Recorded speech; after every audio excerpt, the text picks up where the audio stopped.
Paco Ramírez. Paco. ¿Qué tal? ¿Cómo estás, Yoli? Gracias y saludos al auditorio de Mega Noticias. Déjame rápidamente, antes de iniciar, porque me han estado escribiendo y bueno, yo creo que tenemos un compromiso con nuestra comunidad en Mega Noticias. No estoy faltando porque tenga COVID. Afortunadamente no lo tengo, pero lamentablemente sí, mi hija tiene y por ello nos estamos resguardando, evitando con ello contagio con mis compañeros de Mega Noticias. Por ello es que hoy y a lo largo de esta semana he estado en casita. Gracias, Yoli. Sí, es un acto incluso de responsabilidad, como venimos hablando de estas medidas que se deben de tener en los centros de trabajo, en las escuelas. Y precisamente vamos a darle la bienvenida a Eduardo Clark, es director de Gobierno Digital de la Agencia Digital de Innovación Pública del Gobierno de la Ciudad de México. Gracias por estar con nosotros, bienvenido. Hola, gracias por la invitación, un placer acompañarlos. Eduardo, te pregunto, ¿qué pasó en esta información que hace primero el gobierno de la ciudad respecto a que se mantiene en semáforo verde y después el gobierno federal? ¿No hubo coordinación? ¿El gobierno de la Ciudad de México minimizó este punto que destaca en el comunicado o la Secretaría de Salud Federal está maximizando la situación? No, ninguna de esas dos. En la mañana, y creo que fue un tema que pudimos haber manejado un poco mejor nosotros, no mencionamos el color del semáforo en la mañana. No afirmamos ni estar en verde ni estar en amarillo. Nosotros sabíamos y nuestra intención era publicar, y como se publicó hoy, que estábamos en amarillo. Ayer se nos notificó justo de este puntaje. El semáforo epidemiológico nacional se mide con 40 puntos. Para estar en verde hay que estar en 8 o menos. Estábamos en 8 hace 2 semanas. Hoy incrementó un punto y estamos en 9. Y eso significa estar dentro del rango del amarillo.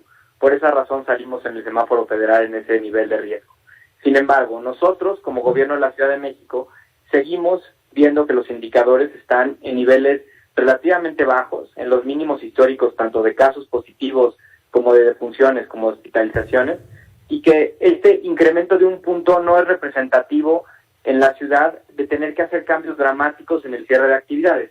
Por eso, aún estando en amarillo, nosotros continuamos paulatinamente con este esquema muy lento de reactivación económica en el cual semana con semana vamos incrementando un poco los aforos y los horarios sin un tema transformacional de abrir actividades de muchísimo riesgo como antros, bares, etcétera. Eduardo, ¿cómo estás? Un gusto saludarte. A ver, por esto que mencionas, me preocupa, dices que el estar en amarillo no nos llevará a hacer cambios, se van a mantener los movimientos en la actividad económica que se anunciaron para a partir del próximo lunes 21 de junio y esto será igual que el semáforo amarillo hasta el 4 de julio. ¿Esto no genera finalmente un riesgo? Porque si pasamos de verde a amarillo es por algo. Esta es una parte crucial de cómo ha manejado la Ciudad de México los semáforos. Los semáforos son 4, son bastante tajantes en sus colores y cómo cambian. El semáforo de la ciudad, dentro de un mismo color, va evolucionando semana con semana. De hecho, en el cambio al semáforo verde, y esta es la parte crucial de lo que queremos que quede claro en la ciudadanía, es, hace 2 semanas que pasamos a verde, el semáforo federal nos permitía, si así lo queríamos, quitar cualquier restricción en términos de actividades económicas. Podíamos reiniciar estadios al 100%, antros, bares, fiestas. El semáforo verde permitía hacer cualquier cambio y quitar cualquier restricción. Nosotros, dentro del esquema Reactivar sin arriesgar, al cambiar al semáforo verde, de hecho hicimos cambios mínimos, hicimos cambios paulatinos que incrementaron en 10% el aforo máximo de las actividades económicas y máximo en 1 hora adicional en muchas de ellas. Significa que no hubo una división muy tajante entre el semáforo amarillo y el verde. Por esta razón, ahora, al estar en la situación inversa, no tenemos que hacer algo igual de tajante. Podemos seguir haciendo esta gradual reapertura, considerando que en la ciudad las actividades que están abiertas hoy y estaban abiertas durante las 2 semanas del verde eran mucho más similares a las permitidas al semáforo amarillo que a una liberalización total que era posible hacer en el verde. Por eso este cambio a amarillo no significa hacer algo drástico a partir del lunes. Lo único que significa es tener un poco las alarmas prendidas, saber que los casos dejaron de bajar, están estables, mismo tema de hospitalizaciones y defunciones, pero no involucra hacer una reversión dramática de actividades económicas, porque nunca hicimos una apertura dramática de actividades económicas al pasar al verde. Eduardo, desde un principio se manejó que el regreso a clases no se iba a dar hasta que no estuviéramos en semáforo verde. Con esta contradicción del color de los semáforos entre el gobierno federal y ustedes, ¿qué pasa a partir de lunes en la Ciudad de México? Primero no hay ninguna contradicción, dado que ambos estamos en semáforo amarillo. Eso lo tenemos muy claro.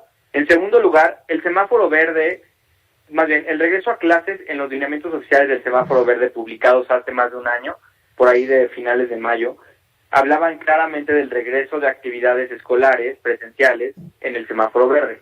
En los últimos meses, derivado del Plan Nacional de Vacunación, la prerrogativa de clases presenciales está más bien vinculada por parte de la SEP, y es una decisión que finalmente toma la SEP, no toma la Ciudad de México, vinculada a la vacunación de personal docente. Por eso, nosotros anunciamos el regreso a clases el 7 de junio, inclusive previo a que estuviéramos en semáforo verde, porque estaba vinculado a completar 2 semanas antes la vacunación docente y poder comenzar las clases. De hecho, hay estados que están en amarillo y que no han pasado al verde, que están en la misma circunstancia.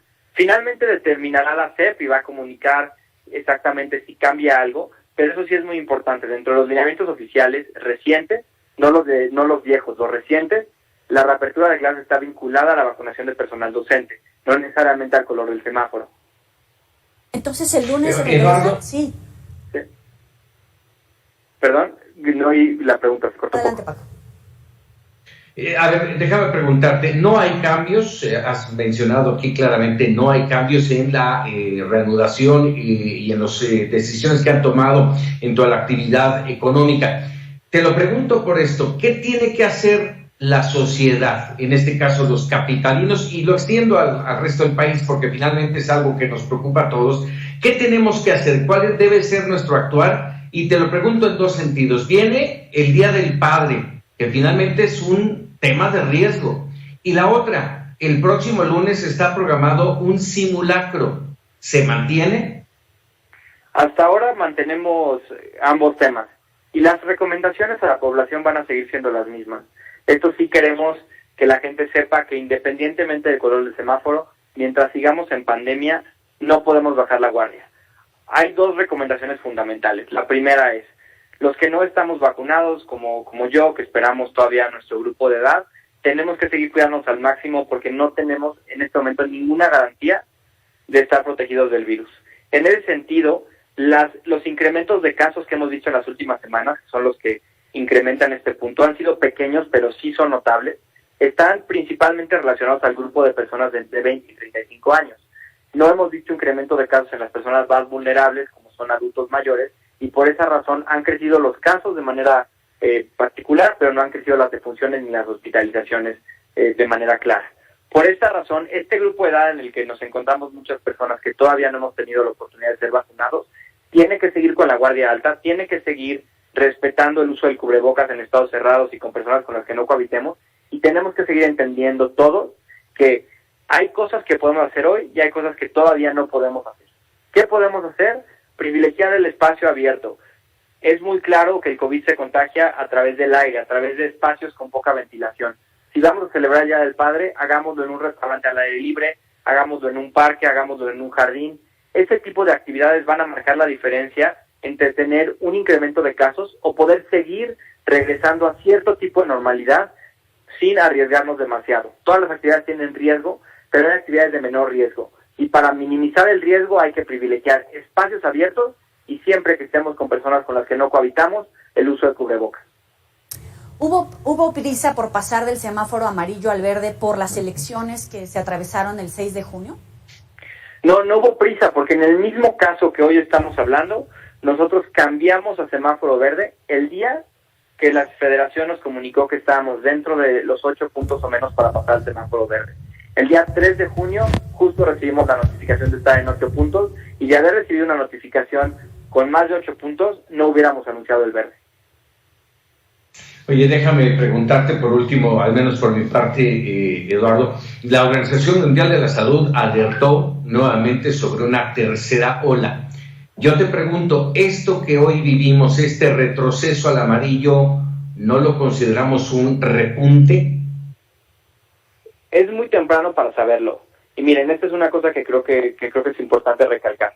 En este momento, ¿por qué estamos hablando de que un ligero incremento de casos involucre el cambio de semáforo, porque estamos en niveles muy, muy bajos de casos y cualquier cambio marginal nos pasa de un semáforo a otro. En los últimos 3 meses, 19 semanas, prácticamente más de 3 meses, perdón, hemos tenido mejoras continuas en el largo plazo en todos los temas.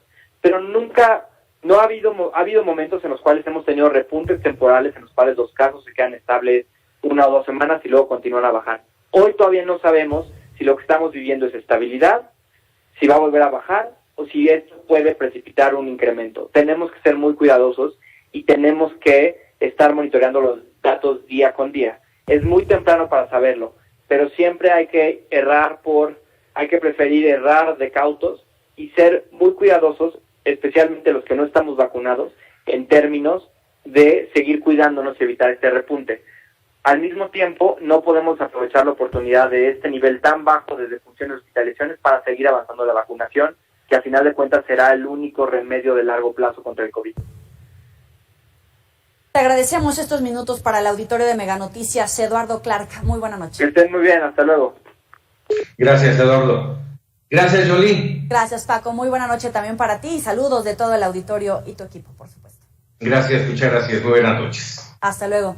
Bueno, y como ya lo sabemos, ayer inició la vacunación en la frontera norte de nuestro país. Baja California fue el primer estado que comenzó a aplicar las dosis de Johnson & Johnson que fueron donadas por el gobierno de los Estados Unidos. Recordemos que el rango de vacunación